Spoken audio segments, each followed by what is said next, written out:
Hello friends, welcome to my channel study for you. So guys, जैसा कि आज जो आपका एसएससी एमटीएस और हवलदार का 5 जुलाई का फर्स्ट शिफ्ट का एग्ज़ाम हो गया दोस्तों, जिसका जो है मैं आपको बिल्कुल 100% एक्यूरेट आंसर के साथ जो है इस वीडियो में बताऊंगा। तो देख लेते हैं कि किस प्रकार के जो है आज आपके 5 जुलाई के फर्स्ट शिफ्ट के एग्ज़ाम में जो है प्रश्न पूछे गए हैं। उससे पहले एक बात और दोस्तों, कि जिन्होंने भी अगर चैनल को सब्सक्राइब नहीं किया है तो एसएससी एमटीएस से रिलेटेड पल पल की अपडेट के लिए जो है चैनल को सब्सक्राइब ज़रूर कर दीजिएगा। और बगल में ही आपको एक बेल आइकन यानी घंटे का निशान भी दिख रहा होगा, तो आप उसे भी जो है ज़रूर प्रेस कर दीजिएगा। तो चलिए वीडियो को स्टार्ट करते हैं। तो आज का जो आपका पहला क्वेश्चन आया था कि भारत का स्वर कोकिला ये जो है किसे कहा जाता है। तो देखिए, भारत का स्वर कोकिला जो है ये लता मंगेशकर को कहा जाता है। तो लता मंगेशकर आपका करेक्ट आंसर होगा। यहाँ से एग्जाम में ये भी प्रश्न पूछा जाता है कि लता मंगेशकर का जो जन्म है ये कहाँ पर हुआ था और कब हुआ था। तो देखिए, लता मंगेशकर का जो जन्म है ना, ये 28 सितंबर 1929 को जो है इंदौर मध्य प्रदेश में हुआ था। बात कर ले इन्हें दादा साहेब फाल्के पुरस्कार से कब सम्मानित किया गया था। तो देखिए, लता मंगेशकर को 1989 में जो है दादा साहेब फाल्के पुरस्कार से सम्मानित किया गया था। और भारत के सर्वोच्च नागरिक सम्मान यानी भारत रत्न से कब सम्मानित किया गया था, तो इन्हें 2001 में सम्मानित किया गया था। तो ये फैक्ट भी आपको ध्यान में रखना है। नेक्स्ट क्वेश्चन आपका यहाँ पर आया था कि where did Gautam Buddha pitch his first sermon, यानी गौतम बुद्ध ने अपना प्रथम उपदेश जो है ये कहाँ पर दिया था। तो देखिए, गौतम बुद्ध के द्वारा प्रथम जो उपदेश है ना, ये सारनाथ में दिया गया था। तो सारनाथ आपका यहाँ पे करेक्ट आंसर होगा। इसके अलावा गौतम बुद्ध से ये भी प्रश्न पूछा जाता है कि गौतम बुद्ध ने जो प्रथम उपदेश दिया था, इस देने की घटना को जो है क्या कहा गया है। तो देखिए, प्रथम उपदेश देने की घटना को जो है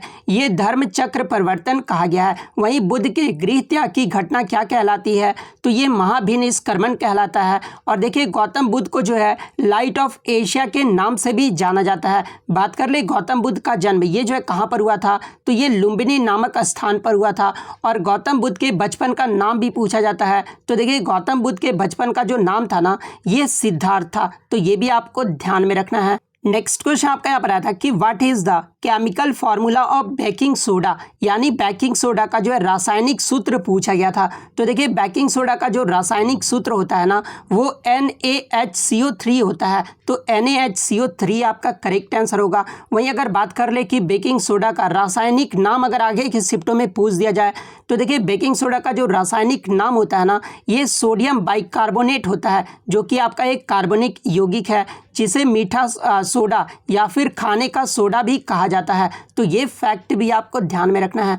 नेक्स्ट आपका यहाँ पर आता है कि 2018 का हॉकी विश्व कप ये जो है किसने जीता था। तो देखिए, मैं आपको बता दूं कि 2018 का जो हॉकी विश्व कप का जो फाइनल मैच है ना, ये बेल्जियम और नीदरलैंड के मध्य हुआ था, जो कि आपका 0-0 से ड्रॉ होने के बाद जो है पेनल्टी शूट आउट हुआ था, जिसमें नीदरलैंड को जो है बेल्जियम ने 3-2 से हराकर जो है पहली बार इसका जो है विजेता रहा था। तो बेल्जियम आपका यहाँ पे करेक्ट आंसर होगा। वहीं आगे के शिफ्ट में आपसे पूछ ले कि 2018 का हॉकी विश्व कप का उप विजेता कौन सा देश रहा था, तो ये आपका नीदरलैंड रहा था। बात कर ले 2018 का हॉकी विश्व कप, इसका आयोजन कहाँ किया गया था। तो देखिए, 2018 का जो 14वां संस्करण हुआ था ना, ये आपका कलिंगा स्टेडियम भुवनेश्वर उड़ीसा में संपन्न हुआ था। तो ये फैक्ट भी आपको ध्यान में रखना है। नेक्स्ट आपका यहाँ पर आता कि इनमें से कौन सा पारिस्थितिकी तंत्र यानी आर्टिफिशियल इकोसिस्टम का जो है एक प्रकार है। तो देखिए, इसके ऑप्शन मुझे मिले नहीं है। तो देखिए, पारिस्थितिकी तंत्र के जो प्रकार होते हैं ना, ये आपके वन होता है, घास के मैदान होता है, टुंड्रा होता है, समुद्र होता है, मीठे पानी और रेगिस्तान, ये सब जो होते हैं आपके पारिस्थितिकी तंत्र में शामिल होते हैं। तो बच्चे बता रहे थे कि ऑप्शन में रिवर दिया हुआ था। तो देखिए, अगर रिवर ऑप्शन में दिया था ना, तो रिवर फिर आपका करेक्ट आंसर होगा। नेक्स्ट आपका यहाँ पर आता कि इनमें से कौन सी वस्तु जो है पानी में नहीं घुलती है, जहाँ पे ऑप्शन में आपका चोक, मिल्क, साल्ट और शुगर दिया हुआ था। तो देखिए, मिल्क, साल्ट और शुगर ये तो आपका पानी में घुल जाता है, लेकिन ये जो चौक है ना, ये पानी में नहीं घुलता है। तो चौक आपका करेक्ट आंसर होगा।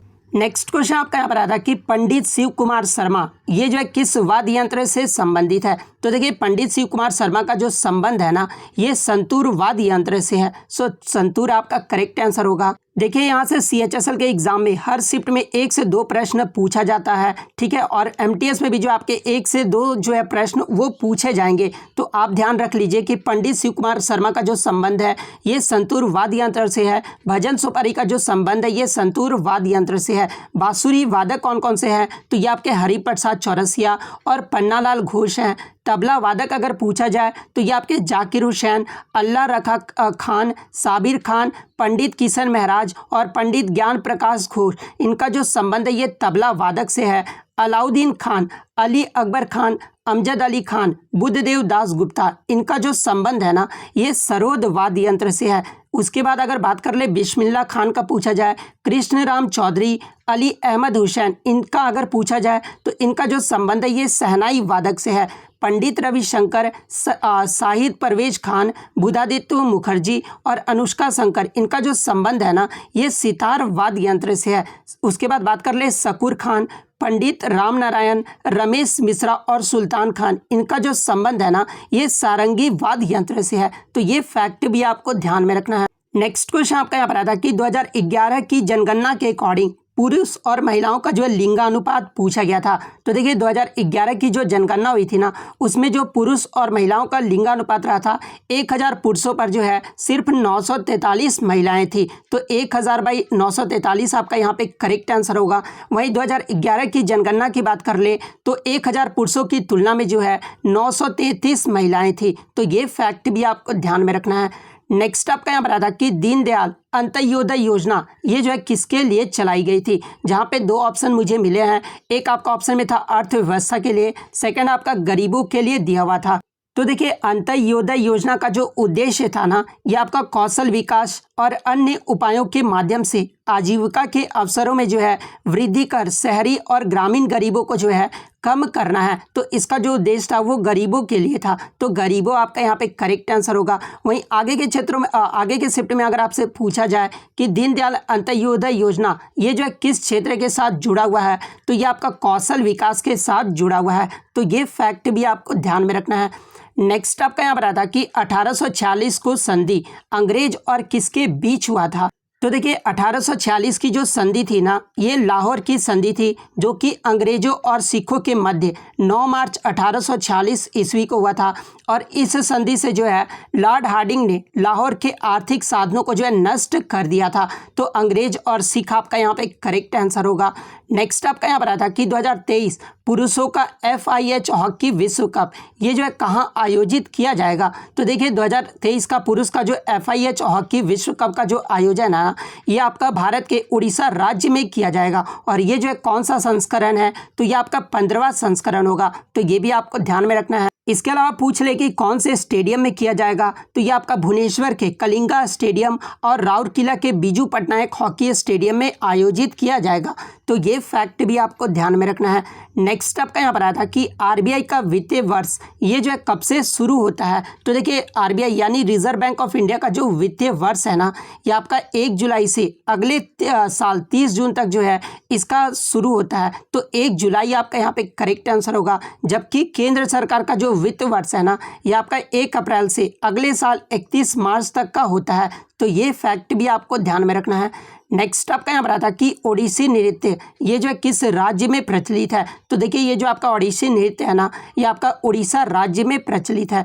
नेक्स्ट आपका यहाँ पर आता कि वर्तमान में मौलिक कर्तव्य यानी फंडामेंटल ड्यूटीज जो है ये कितने हैं। तो देखिए मैं आपको बता दूं कि शुरुआत में अनुच्छेद 51A के तहत जो है 10 मौलिक कर्तव्यों को जोड़ा गया था, लेकिन बाद में 2002 में जो है 86वें संविधान संशोधन अधिनियम की सूची में एक और कर्तव्य को जोड़ा गया था।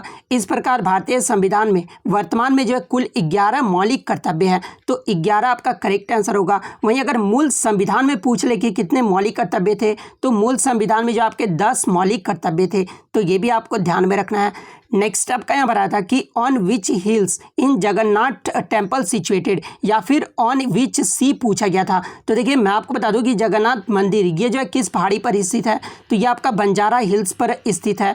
इसके अलावा अगर सी पूछा गया होगा ना तो सी में आपका बे ऑफ बंगाल पर स्थित है। तो बे ऑफ बंगाल फिर आपका करेक्ट आंसर होगा। नेक्स्ट आपका यहाँ पर आया था कि थार रेगिस्तान में बहने वाली भारत की सबसे बड़ी नदी कौन सी है। तो देखिए थार रेगिस्तान में बहने वाली जो सबसे बड़ी नदी है ना, ये आपका लूनी नदी है। तो लूनी नदी आपका करेक्ट आंसर होगा। नेक्स्ट क्वेश्चन आपका यहाँ पर आया था कि who adopted the policy of blood and iron, यानी रक्त और लौह की नीति, ये जो है किसने अपनाई थी। तो देखिए रक्त और लौह की जो नीति है ना, ये गयासुद्दीन बलबन के द्वारा अपनाया गया था। तो गयासुद्दीन बलबन आपका करेक्ट आंसर होगा। और ये जो गयासुद्दीन बलबन था ना, ये मामलुक डायनेस्टी का 9वां शासक था। तो ये भी आपको ध्यान में रखना है। और मामलुक डायनेस्टी को जो है स्लेव डायनेस्टी के नाम से भी जाना जाता है। तो ये फैक्ट भी आपको ध्यान में रखना है। नेक्स्ट आपका यहाँ पर आया था कि who is the present census commissioner of India, यानी भारत के वर्तमान जनगणना आयुक्त कौन है। तो ये विवेक जोशी है। तो विवेक जोशी आपका करेक्ट आंसर होगा। नेक्स्ट आपका यहाँ पर आया था कि बथुकम्बा महोत्सव, ये जो है भारत के किस राज्य में मनाया जाता है। तो देखिए ये जो आपका बथुकम्बा महोत्सव है ना, ये तेलंगाना राज्य में मनाया जाता है। तो तेलंगाना आपका करेक्ट आंसर होगा।